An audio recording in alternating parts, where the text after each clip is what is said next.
Hey everyone, this is Sonic the Hedgehog, and I'm Jenny Wakeman.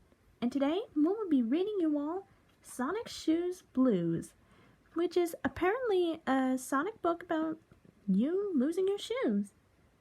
Well, apparently, this was around the time Tails and I were part of the Freedom Fighters. Now this was requested by Cordell Grace. Thanks for the request, Cordell. You're awesome, man. So, Jenny, are you ready to read this?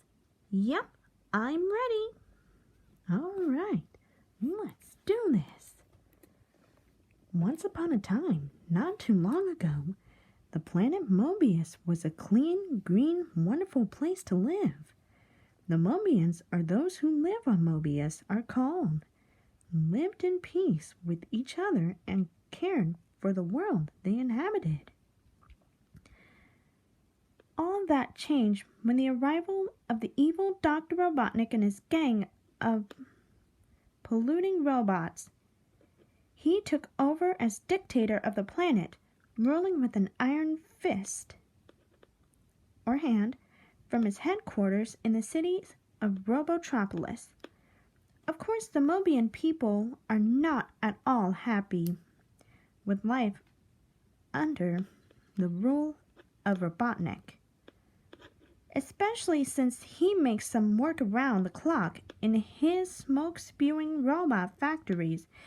They know that Dr. Robotnik doesn't care how big a mess he makes of Mobius, just as long as he stays in charge, as he can stay in charge. But the Mobians still have hope, for they know that hidden in a secret underground knothole village, a brave team of freedom fighters led by super fast and super cool Sonic the Hedgehog, that's me, are fighting a constant battle to overthrow the evil Dr. Robotnik and his gang of diabolical robots. The Mobians know that someday the planet will be free again. One morning, deep underground in the hidden knothole village, Sonic the Hedgehog yawned and stretched. You okay, Sonic? Yeah, I'm all right. I just had my nap. I had stayed up all night during my dark eye Enforce condition. Oh, I see. Now, where were we? Oh, yeah. He was eager to begin another day of making Dr. Robotnik's life miserable. So the heroic hedgehog wasted no time getting out of bed. Today's the day I really drive super bogus Robotnik and his robots and his rotten robots up the tree, Sonic thought to himself as he brushed his teeth super quick. As he left his bedroom, Sonic met Princess Sally. Where's Tails? He asked impatiently. It's time to harass the points off Dr. Robotnik. I take you along, but this is a job too dangerous for a girl. Ignoring Sonic's comment, Sally looked down at his feet, which were clad only in white socks. I think even a He-Man like you will need to finish dressing before heading out on any too dangerous for a girl mission, she said with a smile. Well, oh my gosh, Sonic replied as he noticed his error. I was in such a hurry to get into action that I forgot to put on my super cool red sneakers. He quickly returned to his room to get them, known throughout Knothole Village as the shoes that never lose. Once in his room, Sonic moved aside piles of clothes and comic books and went straight to the spot that he last remembered seeing his sneakers, but they weren't there. The heroic hedgehog hopped from place to place in the room, scattering his belongings this way and that as he searched frantically for the red sneakers. Before long, Sonic became nervous. Tails suddenly appeared in the room. eager as always to begin the day's adventure. "Are you ready to go?" he said. The early bird makes Robotnik squirm." Sonic quickly replied, "Tails, you have to help me. I can't find my red sneakers anywhere." Looking around at Sonic's messy room, Tails could understand how even an elephant would get lost in there. But because a small fox admired Sonic, he didn't say anything that might annoy Sonic about the need for better house cleaning.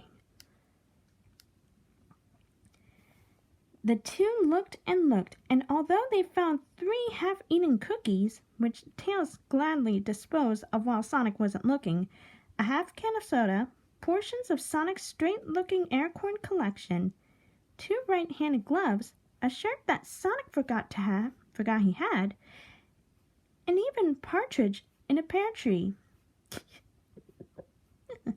A partridge in a pear tree. Oh my goodness. Oh man. Sorry, I kind of thought that was pretty funny. Yeah, me too. Anyway, they couldn't find the super cool red sneakers anywhere. "We're gonna have to search the entire village," Sonic exclaimed. "How can I be at my super speedy best without my super cool red shoes?"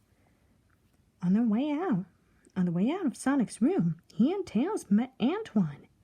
"Antoine," Tails said, "you have to help us find Sonic's red sneakers. He can't find them anywhere." "I'm not surprised," Antoine replied with his typical snotty manner. "Haven't I told you 100 times to clean your room? You could lose an elephant in there."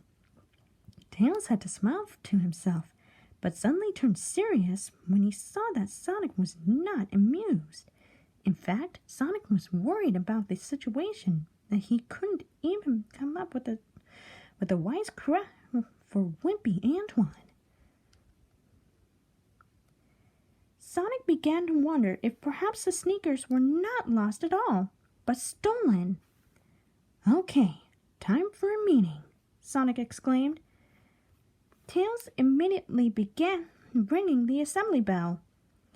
Soon all the freedom fighters were together in the Knothole meeting hall.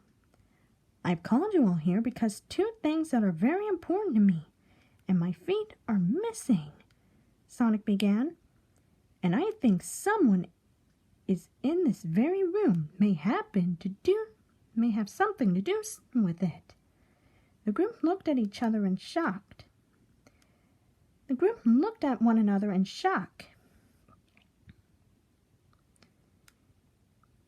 And this is where we'll stop for part 1. Stay tuned for part 2 of Sonic the Hedgehog and Jenny Wakeman. Read Sonic's Shoes Blues.